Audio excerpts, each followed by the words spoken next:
Hello കൂട്ടുകാരെ, എല്ലാവർക്കും നിജോസ് വേൾഡിന്റെ പുതിയൊരു വീഡിയോയിലേക്ക് സ്വാഗതം. എല്ലാവരും സുഖമായിട്ടിരിക്കുന്നെന്ന് വിശ്വസിക്കുന്നു. ഞങ്ങളിവിടെ സുഖമായിട്ടിരിക്കുകയാണ്. അപ്പോൾ എല്ലാവരും സന്തോഷത്തോടെയും ആരോഗ്യത്തോടെയും ഒക്കെ ഇരിക്കുക കേട്ടോ.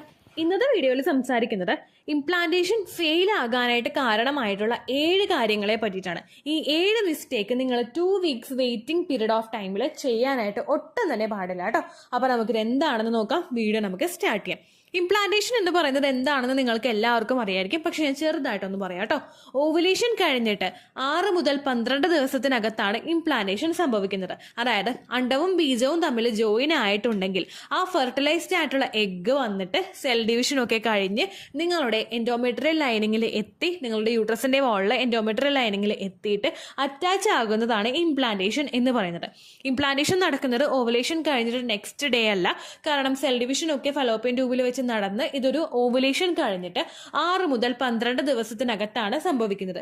ഏകദേശം പറഞ്ഞു കഴിഞ്ഞാൽ ചിലപ്പോൾ നമ്മളുടെ അടുത്തൊരു പീരീഡ്സ് ആകുന്നതിന് ഏകദേശം കുറച്ച് ദിവസം മുൻപായിരിക്കും നിങ്ങൾക്ക് ഇംപ്ലാന്റേഷൻ സംഭവിക്കുന്നത് കേട്ടോ. ഇംപ്ലാന്റേഷൻ ടൈം പീരീഡിൽ കുറച്ച് കാര്യങ്ങൾ നിങ്ങൾ വ്യക്തമായിട്ട് ശ്രദ്ധിച്ചു കഴിഞ്ഞാൽ ആ ഇംപ്ലാന്റേഷൻ സക്സസ്ഫുൾ ആകാൻ വേണ്ടിയിട്ട് അത് സഹായിക്കും. ചില കാര്യങ്ങൾ നമുക്ക് കൺട്രോൾ ചെയ്യാനായിട്ട് പറ്റുന്നവയാണ്, ചില കാര്യങ്ങൾ നമ്മളുടെ കൺട്രോളിന് പുറത്തുള്ള കാര്യങ്ങളാണ്. നമുക്ക് കൺട്രോൾ ചെയ്യാൻ പറ്റുന്നത് നമ്മളുടെ ശരീരത്തിന് കൊടുക്കാൻ കഴിയുന്ന കെയറിലൂടെയാണ്. നമുക്ക് കൺട്രോൾ ചെയ്യാൻ പറ്റാത്ത കാര്യങ്ങൾ, നമ്മുടെ ഇപ്പോൾ എഗ്ഗിന് എന്തെങ്കിലും ജനിതകപരമായിട്ടുള്ള ബുദ്ധിമുട്ടുകളോ സ്പേമിന് എന്തെങ്കിലും ജനിതകപരമായിട്ട് ബുദ്ധിമുട്ടുകളോ എൻഡോമെട്രിയൽ ലൈനിങ്ങിന്റെ തിക്നെസ് കുറഞ്ഞു പോകുന്നതൊക്കെയാണ് നമുക്കൊന്ന് കൺട്രോൾ ചെയ്യാനായിട്ട് പറ്റാത്ത കാര്യങ്ങൾ. അപ്പോൾ ഇവിടെ നമ്മൾ ശ്രദ്ധിക്കേണ്ട കാര്യങ്ങൾ ഏതൊക്കെയാണെന്ന് നോക്കാം. വീഡിയോ നമുക്ക് സ്റ്റാർട്ട് ചെയ്യാം. ഏറ്റവും ആദ്യത്തെ എന്ന് പറയുന്നത്, ഇംപ്ലാന്റേഷൻ നടക്കുന്ന സമയങ്ങളിൽ എക്സസ് ആയിട്ട് ഔട്ട്സൈഡ് ഫുഡും അതുപോലെ മസാല അടങ്ങിയിട്ടുള്ള ഭക്ഷണങ്ങൾ നിങ്ങൾ കഴിക്കാനായിട്ട് പാടില്ല. ഒട്ടും തന്നെ കഴിക്കാൻ പാടില്ല എന്ന് ഞാൻ പറയില്ല. കാരണം നമ്മുടെ എല്ലാ കൺട്രോളും അടക്കി പിടിച്ച് നമ്മളൊരു അമ്മയാകാനായിട്ട് ശ്രമിക്കണമെന്ന് ഞാൻ പറയില്ല. പക്ഷേ നിങ്ങൾ ഇംപ്ലാന്റേഷൻ നടക്കുന്ന സമയത്ത് 2 തവണയെങ്കിലും പുറത്തുനിന്ന് ഭക്ഷണം കഴിക്കുന്ന ഒരാളാണെങ്കിൽ അത് ഒന്നായിട്ട് ചുരുക്കാനായിട്ട് നിങ്ങൾ ശ്രദ്ധിക്കുക. ഔട്ട്സൈഡ് ഫുഡ് കൂടുതലായിട്ട് കഴിച്ചു കഴിഞ്ഞാൽ ഇവൻ പാക്കറ്റിൽ വരുന്ന ഐറ്റംസ്, അത് വറപലഹാരങ്ങളൊക്കെ ഉണ്ടാവില്ല, പുറത്തുനിന്ന് നമ്മൾ മേടിക്കുന്ന വറപലഹാരങ്ങളൊക്കെ ഒരുപാട് എണ്ണയിൽ കുക്ക് ചെയ്ത എണ്ണയിൽ തന്നെ ഒരുപാട് നേരം കുക്ക് ചെയ്തിട്ട് സോൾട്ടൊക്കെ കൂടുതലായിട്ട് ആഡ് ചെയ്തിട്ട് പ്ലാസ്റ്റിക് കവറിൽ വരുന്ന പ്രൊഡക്റ്റാണ്. ഇത് നമ്മൾ കൂടുതലായിട്ട് ഉപയോഗിച്ച് കഴിഞ്ഞാൽ അത് നിങ്ങളിൽ ഹോർമോണൽ ഇംബാലൻസസ് ഉണ്ടാക്കുന്നതിന് കാരണമാകുന്നു. നമ്മൾ കണ്ടിന്യൂസ് ആയിട്ട് ഇത് കഴിച്ചു കഴിഞ്ഞാൽ പലർക്കും പീരിയഡ്സ് വേഗം വരാനായിട്ടുള്ള ചാൻസസ് കൂടുതലാണ്. അതുപോലെ എക്സ്ട്രാ സ്പൈസി ആയിട്ടുള്ള ഭക്ഷണങ്ങളും നിങ്ങൾ കഴിച്ചു കഴിഞ്ഞാൽ അതും നിങ്ങളിൽ പീരിയഡ്സ് നേരത്തെ ഉണ്ടാവാനായിട്ടുള്ള സാധ്യതകൾ വർദ്ധിപ്പിക്കുന്നു. ആ കാര്യങ്ങൾ നിങ്ങൾ ഒന്ന് അവോയ്ഡ് ചെയ്യുക. മുഴുവനായിട്ട് കൺട്രോൾ ചെയ്യാൻ പറ്റുന്നില്ലെങ്കിലും ചെറുതായിട്ടെങ്കിലും ഒന്ന് കൺട്രോൾ ചെയ്യാനായിട്ട് നിങ്ങൾ ശ്രദ്ധിക്കണം കേട്ടോ. രണ്ടാമത് ശ്രദ്ധിക്കേണ്ട കാര്യമാണ് എക്സസ് ആയിട്ട് എക്സസൈസ് ചെയ്യാതിരിക്കുക. ലോവർ അബ്ഡമന് പ്രഷർ കൊടുക്കുന്ന രീതിക്കുള്ള എക്സസൈസുകൾ നിങ്ങൾ കൂടുതലായിട്ടും ഇംപ്ലാന്റേഷൻ നടക്കുന്ന സമയത്ത് ചെയ്യാതിരിക്കുക. പലരും വെയിറ്റ് ലോസിന് വേണ്ടിയിട്ട് ജിമ്മിൽ പോകുന്നവരാണ്. അങ്ങനെയുള്ളവരൊക്കെ കോച്ചിനോട് പറയുക, ലോവർ അബ്ഡമന് പ്രഷർ കൊടുത്തിട്ടുള്ളതും ശരീരം ഒരുപാട് ടയേർഡ് ആയിട്ടുള്ള എക്സസൈസ് വേണ്ട എന്നുള്ള കാര്യം നിങ്ങൾ ആ ഒരു ഇൻസ്ട്രക്ടറോട് പറയാനായിട്ട് ശ്രദ്ധിക്കാം. അതുപോലെ തന്നെ ഇംപ്ലാന്റേഷൻ നടക്കുന്ന സമയത്ത് ലോവർ അബ്ഡമന് പ്രഷർ കൊടുക്കാത്ത ഫെർട്ടിലിറ്റി ഇൻക്രീസ് ചെയ്യാനായിട്ട് സഹായിക്കുന്ന ലെഗ് അപ്പ് ദ വാള്, അതുപോലെ ഗോഡസ് പോസ്, ഫ്രോഗ് പോസ്, അങ്ങനെയുള്ള നല്ല നല്ല എക്സസൈസുകളായിട്ട് നിങ്ങൾ ചെയ്യാനായിട്ട് ശ്രദ്ധിക്കുക. അതുപോലെ തന്നെ ബ്രീത്തിങ് എക്സസൈസും, അതായത് നമുക്ക് പ്രാണായാമ ഒക്കെ കൂടുതലായിട്ട് ചെയ്യുന്നത് നിങ്ങൾ പ്രഗ്നന്റ് ആകാനായിട്ടുള്ള സാധ്യതകൾ വർദ്ധിപ്പിക്കും. ഡാൻസിങ് ചെയ്യുന്നവരാണെങ്കിലും എക്സ്ട്രീം ആയിട്ട് നിങ്ങൾ ചാടിയൊക്കെ ഡാൻസിങ് ചെയ്യുന്നത് നല്ലതല്ല. അതുപോലെ സൈക്ലിംഗ് ആണെങ്കിലും കൂടുതലായിട്ട് ഇംപ്ലാന്റേഷൻ നടക്കുന്ന സമയത്ത് നിങ്ങൾ ചെയ്യാനായിട്ട് പാടില്ല കേട്ടോ. അത് നിങ്ങൾ പ്രത്യേകം ശ്രദ്ധിക്കാം. മൂന്നാമതായിട്ട് ശ്രദ്ധിക്കേണ്ട കാര്യമാണ് സ്ട്രെസ് കംപ്ലീറ്റ് ആയിട്ട് അവോയ്ഡ് ചെയ്യുക. ഓവുലേഷൻ കഴിഞ്ഞ് കഴിഞ്ഞാൽ ഓരോ ലക്ഷണങ്ങളും കാണുമ്പോഴേക്കും പ്രഗ്നൻസി ആണോ പീരീഡ്സ് ആണോ ഇങ്ങനെ ആലോചിച്ച് നിങ്ങൾ വിഷമിക്കാതിരിക്കുക.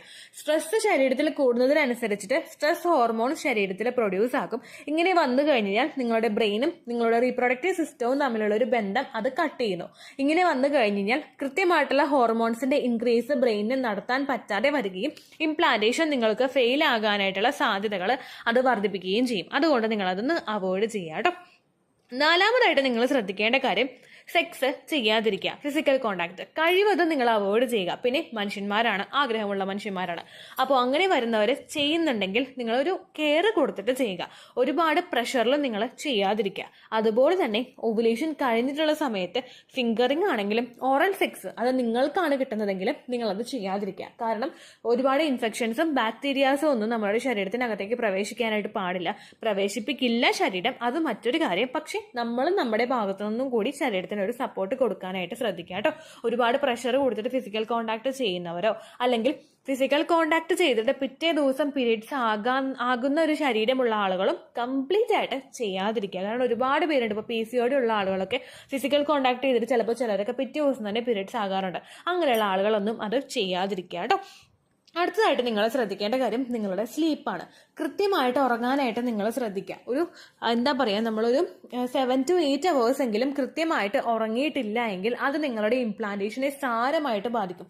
നമ്മൾ ചിലപ്പോൾ ഒരു ഡോക്ടറോട് പറയാൻ നമ്മൾ തന്നെ വിട്ടുപോകുന്ന ഒരു കാര്യമായിരിക്കും ഈ ഒരു സ്ലീപ്പ് എന്ന് പറയുന്നത്. പക്ഷെ നിങ്ങളുടെ ഉറക്കത്തിന്റെ പാറ്റേൺ കൃത്യമായിട്ട് പോയിട്ടില്ല എങ്കിൽ ഒരുപാട് ഹോർമോൺസിന്റെ പ്രവർത്തനം അത് അവതാളത്തിലാക്കും.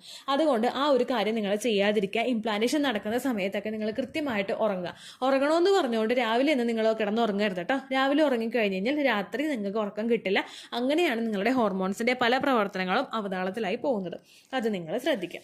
ആറാമതായിട്ട് നിങ്ങൾ ശ്രദ്ധിക്കേണ്ട കാര്യം ഒരുപാട് വീട്ടുജോലികൾ ചെയ്യാതിരിക്കുക.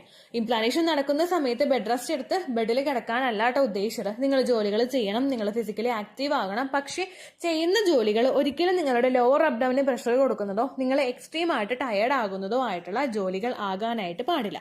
നിങ്ങളുടെ ലോവർ അബ്ഡോമിന് കൂടുതൽ പ്രഷർ കൊടുക്കുന്നതും അതുപോലെ തന്നെ ഇപ്പോൾ തുണി ഒരുപാട് നേരം കുമ്പിട്ടെന്ന് പിഴിയുക, അത് നിവർന്ന് പിഴിഞ്ഞ് വിരിക്കുക, അങ്ങനെയുള്ള കാര്യങ്ങൾ. മോപ്പ് ഉപയോഗിച്ചിട്ടാണെങ്കിലും നിങ്ങൾ ഒരുപാട് നേരം തറ ഇങ്ങനെ തുടച്ച് പോകുന്നത്, ഒരു സ്റ്റൂളിൽ കയറി മേളിലോട്ട് എന്തെങ്കിലും സാധനങ്ങൾ വെക്കാനൊക്കെ ഒരുപാട് നേരം നിൽക്കുന്നത്, അതുപോലെ തന്നെ ഒരുപാട് ഫ്രാഗ്രൻസ് ഉള്ള ഡിറ്റർജന്റുകളാണെങ്കിലും അല്ലെങ്കിൽ റൂം ഫ്രഷ്നറും എയർ ഫ്രഷ്നറും ഒക്കെ കൂടുതലായിട്ട് ഉപയോഗിക്കുന്നതൊന്നും ആ ഒരു ഇംപ്ലാന്റേഷൻ നടക്കുന്ന സമയത്ത് നിങ്ങൾ ചെയ്യാനായിട്ട് പാടില്ല. അതുപോലെ തന്നെ നിങ്ങൾക്ക് പെറ്റ്സ് ഉണ്ടെങ്കിൽ, കാറ്റ് ആണെങ്കിലും ഡോഗ് ആണെങ്കിലും റാബിറ്റ് ആണെങ്കിലും ബേർഡ്സ് ആണെങ്കിലും ആരാണെങ്കിലും ഓവുലേഷൻ നടക്കുന്ന സമയത്തും ഇംപ്ലാന്റേഷൻ നടക്കുന്ന സമയത്തും ഒക്കെ നിങ്ങൾ അവയിൽ നിന്ന് കുറച്ചൊന്ന് അകലം പാലിക്കുക. കാരണം ഒരുപാട് പേരുണ്ട് ആ പെറ്റ് ആനിമൽസിൽ നിന്നും അലർജീസ് ഉണ്ടായിട്ട് 1 വർഷം വരെ പ്രഗ്നൻസി ട്രൈ ചെയ്യാതെ നിൽക്കുന്നവർ, ഡോക്ടർ ഇൻസ്ട്രക്ട് ചെയ്തിട്ട് 1 വർഷം വരെ പ്രഗ്നൻസി നോക്കാത്ത ഒരുപാട് പേരുണ്ട് കേട്ടോ. അപ്പോൾ ആ കാര്യം നിങ്ങൾ പ്രത്യേകം ശ്രദ്ധിക്കുക. അടുത്തതായിട്ട് നിങ്ങൾ ശ്രദ്ധിക്കേണ്ട കാര്യമാണ് ഓവുലേഷൻ കഴിഞ്ഞിട്ടുള്ള സമയങ്ങളിൽ പെയിൻ കില്ലേഴ്സ് നിങ്ങൾ യൂസ് ചെയ്യാതിരിക്കുക. തലവേദന ഉള്ളവരും അതുപോലെ സിട്രസിനൊക്കെ ആവശ്യമില്ലാതെ യൂസ് ചെയ്യുന്ന ആളുകളുണ്ട്. പെയിൻ കില്ലേഴ്സ് ഒക്കെ ഓവുലേഷൻ നടക്കുന്ന സമയത്തും ഇംപ്ലാന്റേഷൻ നടക്കുന്ന സമയത്തും നിങ്ങൾ യൂസ് ചെയ്യുകയാണെങ്കിൽ ഈ പെയിൻ കില്ലേഴ്സിന്റെ എഫക്റ്റ് എന്ന് പറയുന്നത് നമ്മുടെ ആ ഒരു പെയിൻ വരുന്ന ഒരു സെൻസേഷൻ നമ്മുടെ ബ്രെയിനിൽ നിന്ന് കട്ട് ചെയ്ത് കളയുകയാണ് ഇത് ചെയ്യുന്നത്.